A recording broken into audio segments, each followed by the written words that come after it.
John Lennon walked on stage furious. Then one riff made the arena explode. The dressing room at Madison Square Garden smelled like stale coffee and broken promises.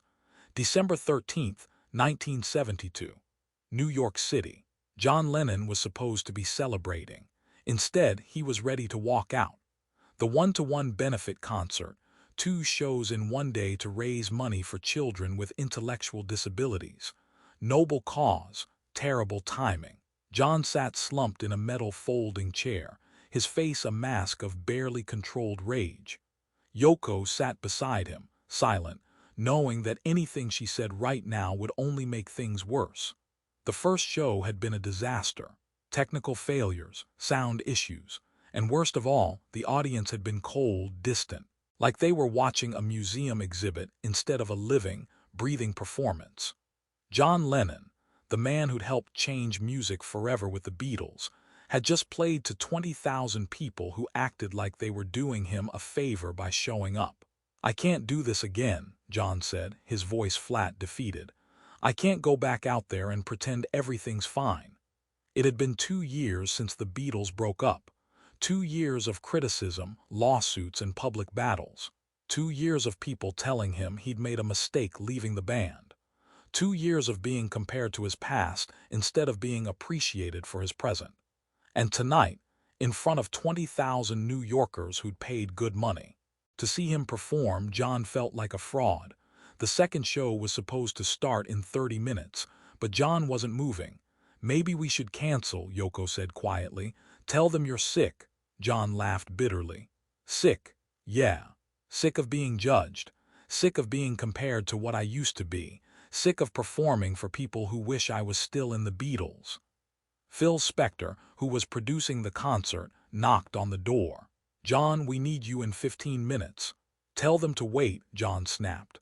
"John, I said tell them to wait." Spector left, and the silence in the dressing room became suffocating. John looked at his guitar leaning against the wall, a Gibson Les Paul Jr. that had been with him through countless sessions. Right now, it felt like a stranger's instrument.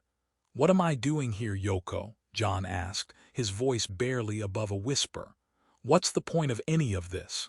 Before Yoko could answer, there was another knock on the door. This time it was Klaus Vormann, John's old friend from Hamburg, playing bass for tonight's show. "John, can I come in?" "It's open." Klaus entered, his face concerned. "Listen, I know tonight's been rough, but there are 20,000 people out there who came to see you, not the Beatles, you." "They came to see a ghost," John said bitterly. "They came to see who I used to be." "No," Klaus said firmly. "They came to see who you are now, and you know what? You owe it to yourself to show them." John looked up at his old friend. "What if I go out there and it's the same as the first show? What if they just sit there judging me, wishing I was 25 again?" Klaus smiled. "Then you make them forget about the Beatles. You make them remember why they fell in love with music in the first place." Something in Klaus's words cut through John's anger. "Not all of it, but enough." 10 minutes, John said finally. "I'll be ready in 10 minutes. As Klaus left, John stood up and walked to his guitar. He picked it up, feeling its weight, its familiarity. This was his weapon. This was how he fought back. Not with words, not with arguments, with music. The walk from the dressing room to the stage felt like a death march, through concrete corridors that echoed with his footsteps, past crew members who looked at him with concern, toward the roar of 20,000 people who had no idea that the man they'd come to see was falling apart. John emerged into the wings and looked out at the massive crowd. Madison Square Garden was packed, every seat filled, people standing in the aisles, all of them waiting for him. But John didn't see fans, he saw judges, critics, people waiting for him to fail so they could say, "See, he was nothing." Without the Beatles. This is hell, John thought. This is what success looks like when it turns against you. He stepped onto the stage and the applause was polite, not enthusiastic, not loving, just polite. Like they were clapping because that's what you're supposed to do when someone walks on stage. John picked up his guitar and looked out at the sea of faces. Thousands of people he couldn't really see, waiting for him to prove he was worth their time.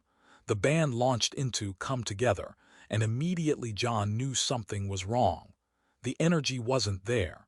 The connection wasn't there. He was going through the motions, and the audience could feel it. They weren't hostile, they weren't booing, they were just indifferent. And that was somehow worse. John looked at Klaus, who was trying to inject energy into the performance, at Jim Keltner on drums playing his heart out, at Yoko standing at her microphone watching him with concern. They were all trying, but John couldn't find the spark, couldn't find the reason to care. The song ended to scattered applause, and John felt his anger rising again. What's the point, he thought. Why am I even here? Instant karma was next, and it should have been explosive. Should have been the moment when the energy shifted.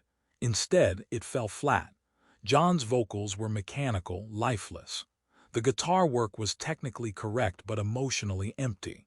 And the audience was checking their watches. Between songs, John tried to engage them. "How's everybody doing tonight?" The response was lukewarm applause. Not the roar he was used to, not the connection he needed, just polite acknowledgement that he'd spoken. John looked at Yoko, and she looked back with an expression that said, "We can get through this."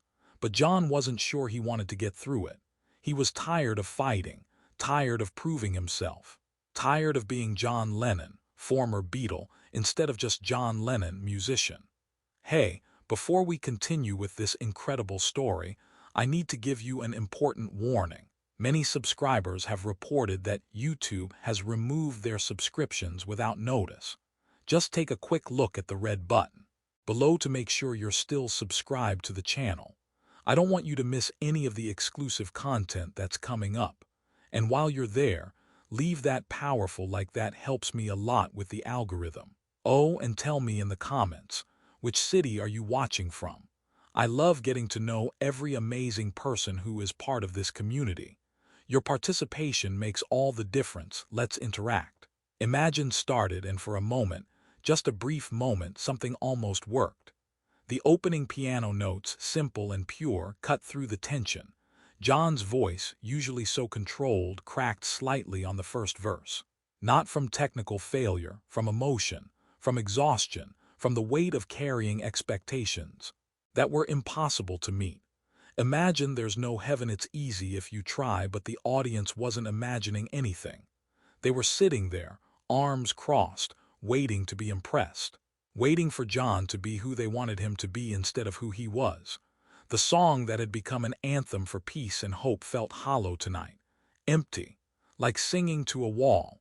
When it ended, the applause was respectful but distant. The kind of applause you give to someone you're supposed to appreciate but don't really connect with. John set down his acoustic guitar and picked up his electric.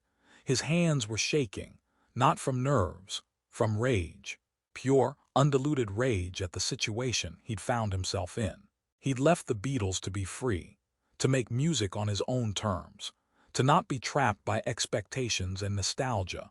But here he was, 2 years later, still trapped, still being judged by what he used to be instead of what he was now. Klaus stepped up beside him. "John, you okay?" "No," John said honestly. "I'm not okay. I'm dying out here," Klaus slowly, publicly. "Then stop dying," Klaus said simply. "Stop trying to be what they want and just be." John looked at his old friend. "What if they hate it? Then at least you'll know you were honest." Something in those words penetrated John's armor. He looked out at the audience, 20,000 people who claimed to love his music but couldn't be bothered to actually feel it. And he made a decision. Screw them. Screw their expectations. Screw their nostalgia. I'm going to play what I want to play, how I want to play it. And if they don't like it, that's their problem. John turned to the band. "We're changing the set list," he announced. Phil Spector, listening from the wings, nearly had a heart attack. "John, you can't." "Watch me," John said into his microphone, loud enough for the audience to hear. The crowd stirred, curious about what was happening. "Ladies and gentlemen," John said, his voice suddenly different, sharper, more alive. "I'm going to be honest with you. This show has been terrible so far." A ripple of surprise went through the arena. Performers didn't usually admit when things weren't working. "I've been up here going through the motions, playing songs like a jukebox, trying to be what you expect me to be. And you know what? I'm done with that. The audience was fully engaged now, leaning forward, wondering where this was going. I left the Beatles because I wanted to make music that mattered to me, music that was real and honest and raw. But tonight I've been playing it safe, playing the hits, giving you what I thought you wanted instead of what I needed to give you. John adjusted his guitar strap and looked out at the crowd. So here's what's going to happen. I'm going to play something I've never played live before. Something I wrote last week when I was angry and frustrated and tired of being judged. And you're going to listen. Really listen. Not compare it to the Beatles. Not wish I was someone else. Just listen. The arena was dead silent now, 20,000 people holding their breath. And if you don't like it, John continued, if you think it's terrible, then you can leave. I won't be offended. But I'm done pretending to be something I'm not. John turned to Klaus. E minor, follow my lead. Klaus nodded, his bass ready. Jim Keltner adjusted his grip on his drumsticks. Yoko stepped back from her microphone, giving John space. And then John Lennon played a riff that no one in Madison Square Garden had ever heard before. It started simple, just 3 notes repeated, building tension. E minor to a minor to B7. Basic, primal, angry. The sound that came out of John's guitar wasn't polished, wasn't pretty. It was raw and distorted and full of every ounce of frustration he'd been carrying for the past 2 years. Klaus locked in with the bass line, adding depth and darkness. Jim Keltner came in with a driving beat that felt like a heartbeat racing. And then John started singing, not the smooth, controlled vocals of Imagine, not the playful energy of Come Together. This was something else entirely. This was John Lennon screaming his truth into the void. You want me to be who I was, but that man is dead, and gone. You want me to smile and pretend, but I've been faking it too long. The lyrics were raw, unpolished, clearly written in a moment of pure emotion. But they were honest. More honest than anything John had sung in years. I'm not your memory, I'm not your ghost, I'm flesh and blood and broken dreams, and I'm done being what you need most. The riff built, getting louder, more intense.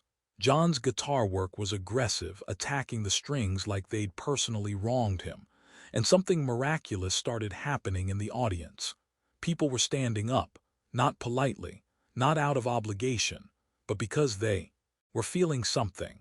For the first time all night, John Lennon was connecting with his audience, not as a former Beatle, not as a legend, as a human being expressing real, raw emotion. The bridge exploded with energy. John's voice went from controlled anger to full-throated rage. You can keep your yesterday, I'm living in today. You can keep your memories, I'm finding my own way. Klaus's bass was thundering now. Jim's drums were driving the song forward with relentless momentum. And John was transformed. The exhaustion was gone. The defeat was gone, replaced by pure, channeled fury that was somehow beautiful.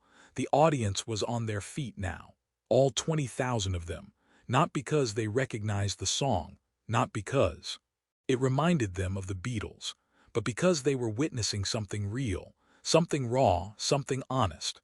When the final chord rang out, a sustained E minor that John let feedback and distort, the arena erupted.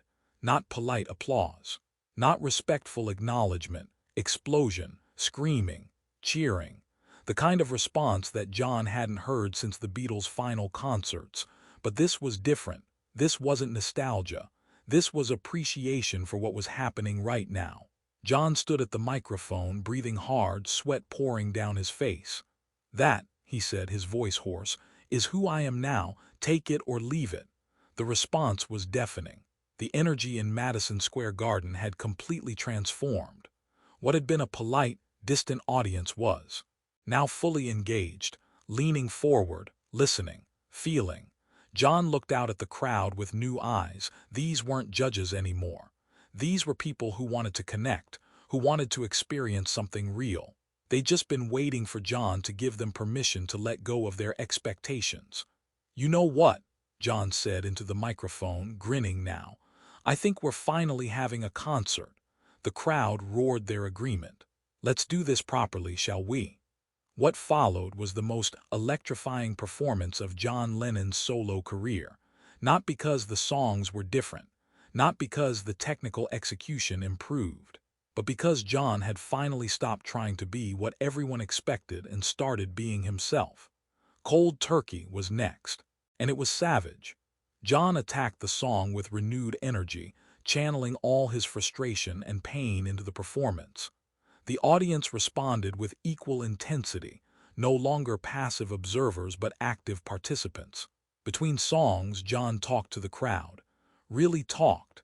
Not scripted banter. Not rehearsed jokes. Honest conversation about what it felt like to leave the Beatles, to be constantly compared to his past, to try to create something new while carrying the weight of history. "You know what's funny," John said. "Everyone asks me if I regret leaving the Beatles, and the truth is, I don't. I regret that people can't let the Beatles go. I regret that every song I write gets compared to something I wrote 10 years ago. I regret that I can't just be a musician making music without being a symbol of something that doesn't exist anymore." The audience was silent, listening. "But tonight you've shown me something.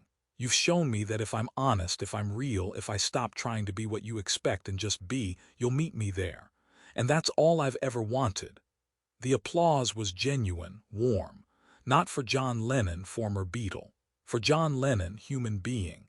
Mind Games followed, and it was transcendent. The song that had felt hollow during the first show now resonated with meaning. John's vocals were passionate, engaged. The guitar work was inspired.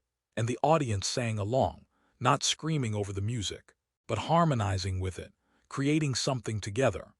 Yoko stepped forward for her segment, and instead of the usual polite tolerance, the audience actually listened.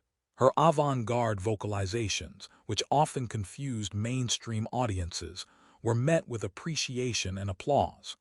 Because John had created a space where experimentation was valued, where being different was celebrated, where authenticity mattered more than commercial appeal. Klaus's bass solo during "Come Together," which they'd circled back to, was met with thunderous applause. Jim Keltner's drumming was appreciated not just as accompaniment but as artistry. The entire band was elevated by the energy John had unleashed. Near the end of the show, John made an announcement. "I want to do something special, something I haven't done in a long time." He sat down at the piano. "This is a song I wrote with Paul McCartney a long time ago, and for years I couldn't play it without feeling sad, without feeling like I'd lost something important." The audience was completely silent. "But tonight I'm going to play it not as a memorial to what was, but as a celebration of what it gave me. The friendship, the creativity, the joy." John's fingers touched the piano keys. "This is In My Life." What followed was the most emotionally powerful performance of the song that John had ever given. Not because it was technically perfect, but because it was honest. John sang about the places and people he remembered, about the friends he'd lost and the ones who remained, about how everything changes but love endures. And as he sang, you could see him making peace with his past, not rejecting it, not being trapped by it, but honoring it while moving forward. "There are places I remember all my life, though some have changed, some forever. Not for better, some have gone, and some remain." The audience swayed gently, many with number chapter 1. The night everything went wrong, the dressing room at Madison Square Garden smelled like stale coffee and broken promises. December 6, 1972. New York City. John Lennon was supposed to be celebrating. Instead, he was ready to walk out. The one-to-one benefit concert for children with intellectual disabilities was supposed to be his triumphant return to the stage. His first major concert since the Beatles broke up. A chance to prove that John Lennon could still move mountains. But everything was falling apart. The sound check had been a disaster. The monitors weren't working. The stage crew was incompetent. And Yoko had just received a phone call that left her in tears. Immigration authorities were threatening deportation. Again, the U.S. government wanted them gone, and they were using every dirty trick in the book to make it happen. John sat in a metal folding chair, his head in his hands, while 20,000 people waited outside for a show he wasn't sure he could give. "I can't do this," he said to nobody in particular. "I can't go out there and pretend everything's fine when our entire life is being torn apart." Yoko sat beside him, her face pale, her hands trembling. "Maybe we should cancel," she said quietly. "Tell them you're sick." Klaus Vormann, John's old friend and bass player, shook his head. "John, there are 20,000 people out there who paid to see you. Most of them are here because they believe in what you're doing for these kids." "What I'm doing?" John laughed bitterly. "What am I doing, Klaus? I'm a bloody hypocrite. I sing about peace and love while my own life is chaos." The tension in the room was suffocating. This wasn't just pre-show jitters. This was a man on the edge of giving up. Phil Spector, who was supposed to be producing the show, had disappeared hours ago, probably drunk somewhere, leaving the technical details to people who had no idea what they were doing. The setlist was a mess. The band had barely rehearsed, and John Lennon, the man who had helped change the world with the Beatles, felt like a fraud. "I should never have agreed to this," John said, standing up and pacing the small room. "I'm not ready, I'm not." He stopped mid-sentence as someone knocked on the door. A young stagehand poked his head in, nervous. "Mr. Lennon, they're ready for you, 5 minutes." John looked at the kid, couldn't have been more than 20 years old, with wide eyes full of admiration. "You know what, mate?" John said, his voice sharp with frustration. "Tell them I'm not coming." The stagehand's face fell. "But sir, the audience—" "I don't care about the bloody audience," John shouted. The room went silent. Even John seemed shocked by his own outburst. Yoko stood up and put her hand on John's arm. "John," she said softly, "remember why we're doing this." "Why?" John asked, his voice breaking. "Tell me why, Yoko, because right now I can't remember." What happened next would change everything. Chapter 2. The weight of expectations, the walk from the dressing room to the stage felt like a death march. John had agreed to go on, not because he wanted to, but because Yoko had reminded him of something he'd forgotten. "Those children need you," she'd said. "Not John Lennon, the rock star. They need you as a human being who cares." But as John made his way through the concrete corridors of Madison Square Garden, past crew members who avoided his eyes and security guards who looked uncomfortable, he felt nothing but dread. The roar of 20,000 people grew louder with each step.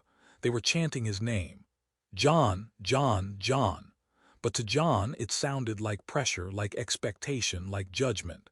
"They don't know me," he thought. "They think they do, but they don't. They think I'm some kind of prophet, some kind of savior, but I'm just a man who's barely holding it together." Klaus walked beside him, carrying his guitar. "You're going to be brilliant," Klaus said, trying to inject some confidence into the moment. "I'm going to be a disaster," John replied flatly. When they reached the stage entrance, John stopped. He could see the lights, hear the crowd, feel the heat of the spotlights, and he wanted to run. Just turn around and disappear into the New York night. Let them think whatever they wanted about John Lennon. At least he'd be honest. "Hey, before we continue with this incredible story, I need to give you an important warning. Many subscribers have reported that YouTube has removed their subscriptions without notice. Just take a quick look at the red button below to make sure you're still subscribed to the channel. I don't want you to miss any of the exclusive content that's coming up. And while you're there, leave that powerful like, that helps me a lot with the algorithm. Oh, and tell me in the comments, which city are you watching from? I love getting to know every amazing person who is part of this community. Your participation makes all the difference. Let's interact." "John," a voice said from behind him. He turned to see a small boy in a wheelchair. Maybe 10 years old, with cerebral palsy, his body twisted but his eyes bright and full of life. "Are you John Lennon?" the boy asked, his words slurred but understandable. John knelt down to the boy's level. "Yeah, mate, I'm John." "I love your music," the boy said, smiling. "It makes me happy when I'm sad." Something about those simple words, "it makes me happy when I'm sad," cut through all of John's anger and fear. This wasn't about him. This wasn't about his problems with immigration or his frustration with the technical issues or his fear of failure. This was about a little boy in a wheelchair who found joy in music. "What's your name?" John asked. "Michael."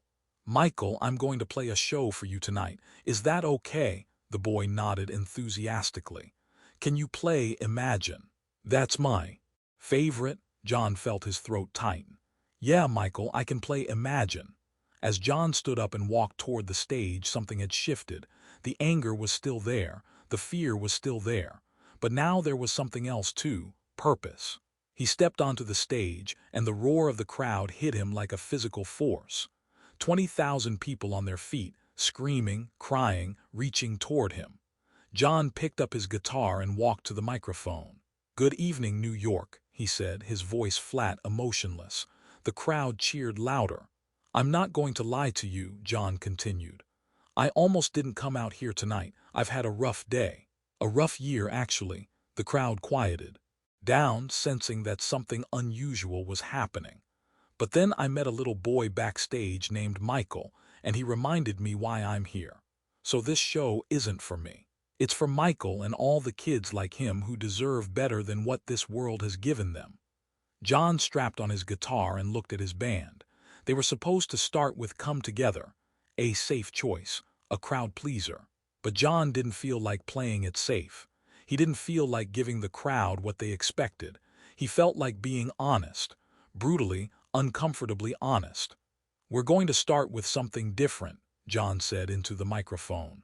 "Something I wrote when I was angry, really angry, at the world, at myself, at everything." The band looked confused. This wasn't on the set list. "It's called Cold Turkey," John said, "and it's about pain, real pain, the kind that makes you want to give up." The opening notes were harsh, discordant, nothing like the joyful celebration the audience had been expecting. But John didn't care. He was done pretending. Cold Turkey was a song about heroin withdrawal, about suffering, about the darkest corners of human experience. It was not a song you played at a benefit concert for children. But John Lennon wasn't interested in what you were supposed to do. He was interested in truth. The opening riff was ugly, aggressive, a grinding guitar sound that felt like nails on a chalkboard. Temperatures rising, fever is high, can't see no future, can't see no sky. The audience didn't know how to react. Some people were still cheering, expecting this to transition into something more familiar. Others were confused, uncomfortable with the raw pain in John's voice. But John kept playing, kept singing, kept pouring every ounce of his frustration and anger and fear into the music. "My body's aching, goose pimple bone, can't see nobody. Leave me alone." Klaus and the band, after their initial confusion, locked in with John's energy. If he was going to be raw and honest, they would support him. The rhythm section became heavier, more aggressive. The guitars became louder, more distorted. This wasn't entertainment. This was catharsis. And then about 2 minutes into the song, something unexpected happened. John hit a riff, a simple 3-note progression that somehow cut through all the chaos and noise. It was angry, yes, but it was also powerful, defiant, alive, and the audience felt it. You could see it happening in real time. People who had been sitting down stood up. People who had been confused started nodding their heads. People who had been uncomfortable started moving to the rhythm. That riff, that simple, angry, beautiful riff, was speaking to something deep inside them, something they'd been afraid to acknowledge. The pain, the frustration, the feeling that the world was falling apart and nobody knew how to fix it. John saw the transformation happening, the audience, and it fueled him. He played the riff again, harder this time, with more conviction. The band followed his lead, building the intensity, and the audience responded, not with polite applause, not with screaming adulation, with something rawer, more primal. They were feeling it, really feeling it. By the time John hit the final verse, the entire arena was on its feet, moving as one massive organism. "Cold Turkey has got me on the run." 20,000 voices joined in, not singing the words. Most of them didn't know them, but making sounds, expressing emotion, releasing something they'd been holding inside. When the song ended, There was a moment of complete silence. John stood at the microphone, breathing hard, sweat already soaking through his shirt. And then the arena exploded, not with polite applause, with a roar of recognition and release. These people had come expecting a celebration. Instead, John had given them permission to feel their pain. And somehow, that was more powerful than any celebration could have been. John looked out at the sea of faces, 20,000 people who had just experienced something they hadn't expected, and for the first time all night, he smiled. A real smile, not the fake smile he'd been wearing for cameras and crowds, a genuine smile of connection. "Thank you," he said simply. "Thank you for letting me be honest." The crowd roared again. And John Lennon, who had walked onto that stage ready to quit, suddenly remembered why he made music in the first place. Not to be liked, not to be famous, not to be safe, to be honest, to connect with people on the deepest possible level, to remind everyone, including himself, that it's okay to hurt, to struggle, to be imperfect. That's what makes us human. The energy in Madison Square Garden had completely transformed. What had started as a polite, expectant crowd had become something else entirely. A community.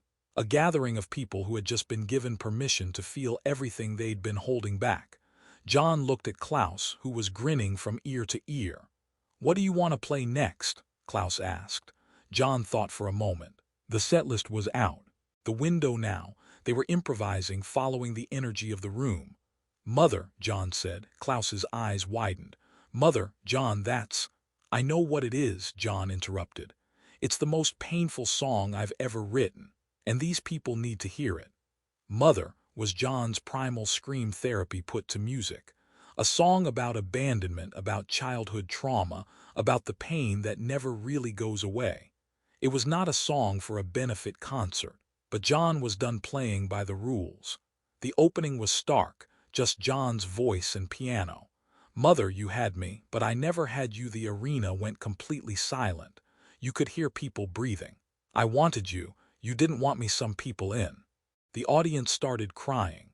Not the happy tears of seeing a beloved performer, the painful tears of recognition, of remembering their own wounds. "So I just got to tell you goodbye, goodbye." By the time John reached the chorus, that agonizing, screaming, "Mama, don't go, Daddy, come home," half the arena was in tears. But they weren't tears of sadness. They were tears of release. John was giving voice to pain that many of them had never been able to express.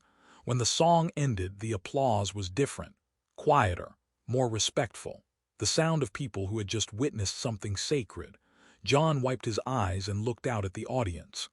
"I wrote that song after my mother died," he said, his voice raw. "She was hit by a car when I was 17, and I never got to tell her how I felt, how angry I was that she left me." The audience listened in complete silence. "For years I pretended I was fine. I made jokes. I wrote happy songs. I became a Beatle and conquered the world. But inside, I was still that 17-year-old boy who wanted his mother back." John paused, collecting himself. "I'm telling you this because I want you to know that it's okay to hurt. It's okay to be angry. It's okay to not be fine." The response was overwhelming. Not screaming, not cheering. Just a wave of understanding and appreciation that washed over the stage. John had just done something that performers rarely do. He'd been completely, vulnerably honest. And in doing so, he'd created a space where 20,000 other people could be honest too. "All right," John said, his voice lighter now. "Enough of the heavy stuff. Let's play something that'll make you move." He launched into instant karma, and the energy shifted again. But this time, it was different from the beginning of the show. The audience wasn't just passively receiving entertainment. They were actively participating in something meaningful. The riff, that driving, insistent riff that powered instant karma, had people dancing, but not mindlessly. They were dancing with purpose, with joy, with the knowledge that they'd just been through something transformative together. Instant karmas. "Gonna get you, gonna knock you right on the head." John was grinning now, feeding off the energy, feeling more alive than he had in months.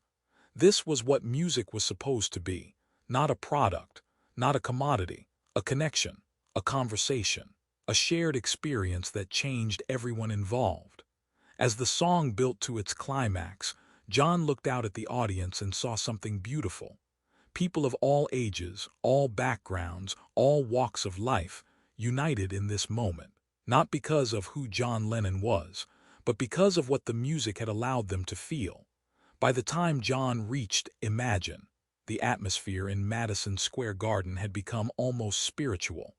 This wasn't a rock concert anymore. This was a gathering, a communion, a moment when 20,000 strangers became a family.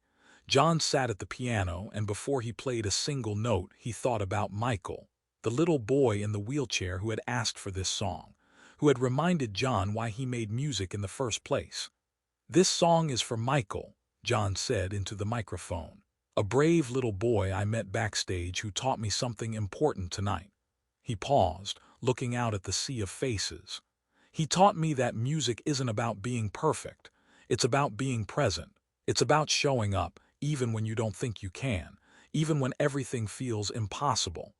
The opening notes of Imagine filled the arena, gentle, hopeful, beautiful. Imagine there's no heaven, it's easy if you try, but this time John wasn't singing alone. 20,000 voices joined him, not screaming the words, but singing them, really singing them, with understanding and intention and hope. Imagine all the people living for today. As the song continued, something magical happened. The house lights came up, and John could see the entire audience. And what he saw took his breath away. People were holding hands. Strangers were embracing. Tears were flowing freely, but they were tears of joy, of connection, of possibility. This was what John had been searching for. This was why he'd left the Beatles. This was why he'd risked everything to stay in America. This was why he made music, not for fame, not for money, for moments like this, when music could bring people together and remind them of their shared humanity.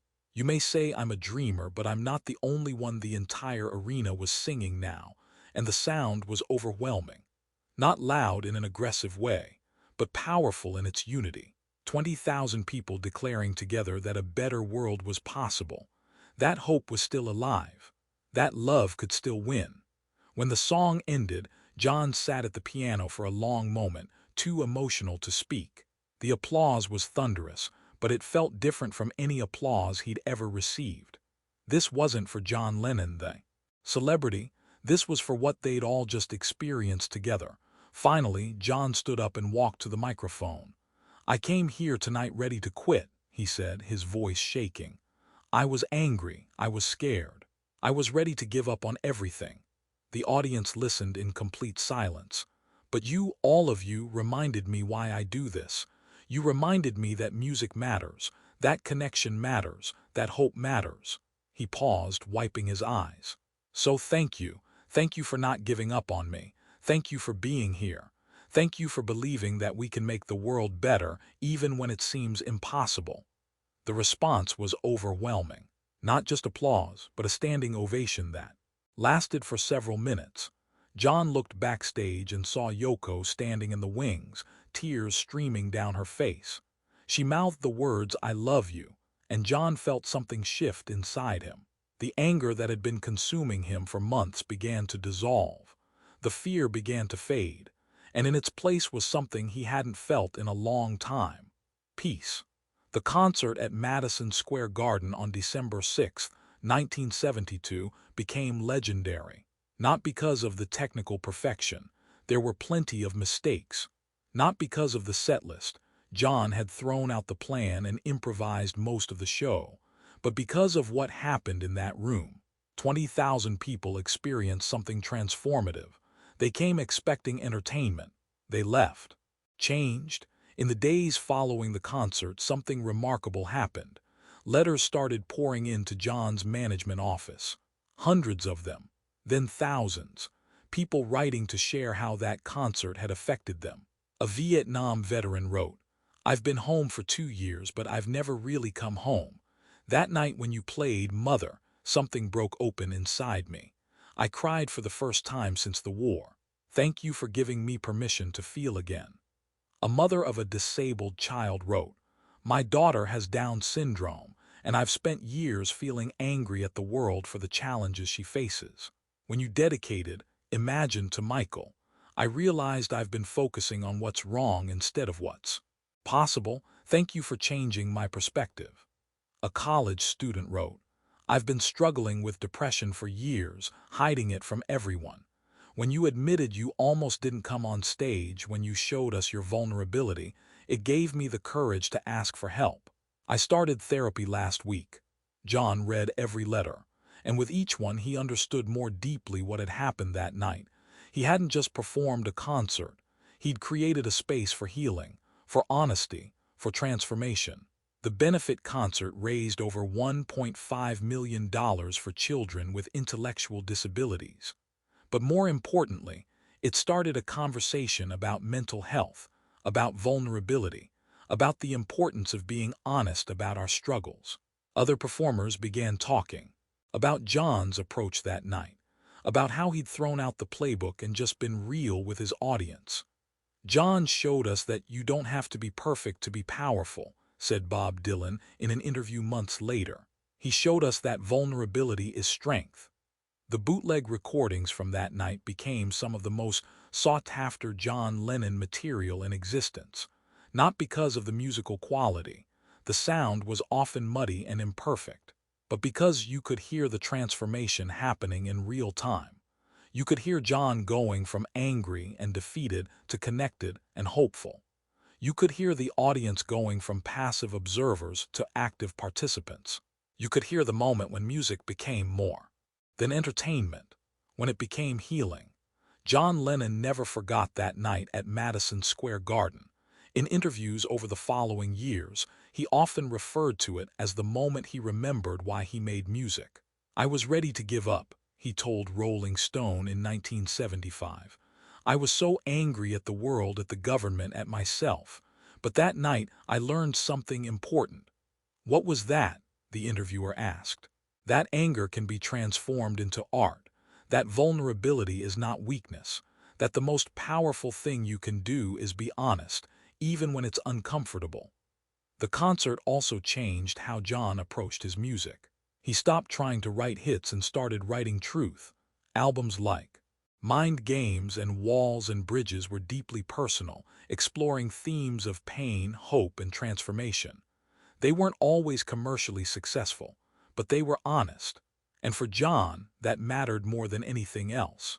The story of that night also became a parable in the music industry. Young performers were told about John Lennon walking on stage furious, ready to quit, and then finding redemption through one angry riff. It became a reminder that the best performances often come from the most difficult moments. That authenticity matters more than perfection.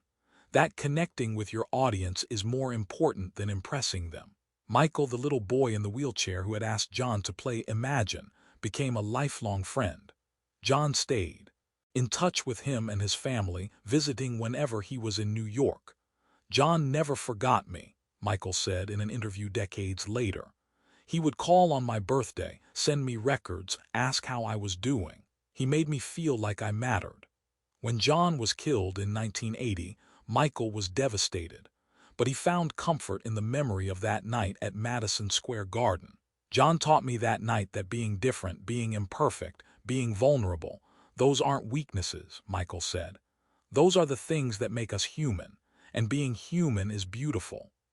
The concert at Madison Square Garden on December 6, 1972, was supposed to be a benefit for children with intellectual disabilities. It accomplished that goal, raising significant money and awareness. But it became something more. It became a reminder that music has the power to heal. That anger can be transformed into art. That vulnerability is strength. That the most important performances happen when we stop trying to be perfect and start trying to be real. Today, when musicians talk about their most meaningful performances, many cite that John Lennon concert as an inspiration.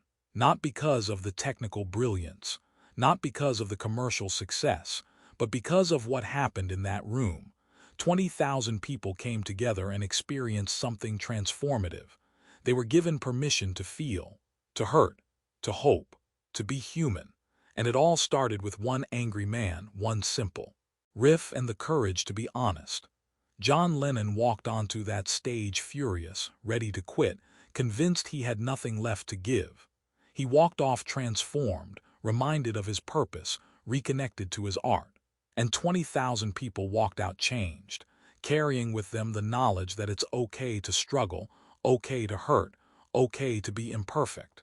Because that's what makes us human. And being human is the most beautiful thing we can be. That's the real legacy of that December night in 1972. Not the music, though it was powerful. Not the money raised, though it helped many children. But the reminder that when we're brave enough to be vulnerable, when we're honest enough to share our pain, when we're courageous enough to transform our anger into art, that's when magic happens. That's when we connect. That's when we heal. That's when one riff can make an entire arena explode. Not with noise, but with understanding, with recognition, with hope. If this incredible story of transformation and vulnerability moved you, make sure to subscribe and hit that thumbs up button. Share this video with someone who needs to hear about the power of being honest, even when it's hard. Have you ever experienced a moment when anger transformed into something beautiful? Let us know in the comments.